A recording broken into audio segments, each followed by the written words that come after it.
اور تحریک انصاف نے 14 اگست کو اسلام آباد پریڈ گراؤنڈ میں جلسے کا فیصلہ کر لیا۔ 13 اگست کی رات کارکنان یوم آزادی کے جشن کے لیے بھی جمع ہوں گے۔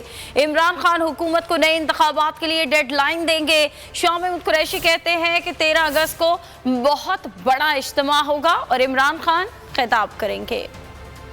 یوم آزادی پر پریڈ گراؤنڈ میں ہوگی عوامی پریڈ۔ تحریک انصاف اسلام آباد میں جلسہ کرے گی۔ سیاسی کمیٹی کے اجلاس میں فیصلہ ہو گیا۔ عمران خان کی زیر صدارت اجلاس میں طے ہوا کہ 13 اگست کی شام کارکن جمع ہوں گے، جبکہ رات 12 بجے کے بعد جشن آزادی منایا جائے گا۔ عمران خان کا کہنا تھا کہ موجودہ حکومت ہر میدان میں بری طرح ناکام ہو چکی ہے، لہذا حکومت فوری عام انتخابات کی تاریخ دے۔ بول کے پروگرام میری جنگ میں شاہ محمود قریشی نے بتایا کہ 13 اگست کو بہت بڑا اجتماع ہونے والا ہے۔ 13 کی شام کو انشاءاللہ اجتماع ہوگا اور خان صاحب خطاب کریں گے۔ بڑی تعداد میں لوگ آئیں گے، ان کی بات سنیں گے۔ اجلاس میں سیاسی صورتحال پر بھی بات چیت کی گئی۔ 9 حلقوں میں ضمنی انتخابات سے متعلق قانونی امور کا بھی جائزہ لیا گیا۔ ارکان اسمبلی کے استعفوں سے متعلق پارٹی کی قانونی حکمت عملی پر بریفنگ دی گئی۔ سیاسی کمیٹی کے اجلاس میں پی ٹی آئی قانونی ٹیم نے عدالتوں میں دائر درخواستوں پر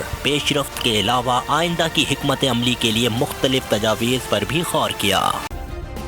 سبسکرائب کریں اور بیل دبائیں تاکہ کوئی خبر رہ نہ جائے۔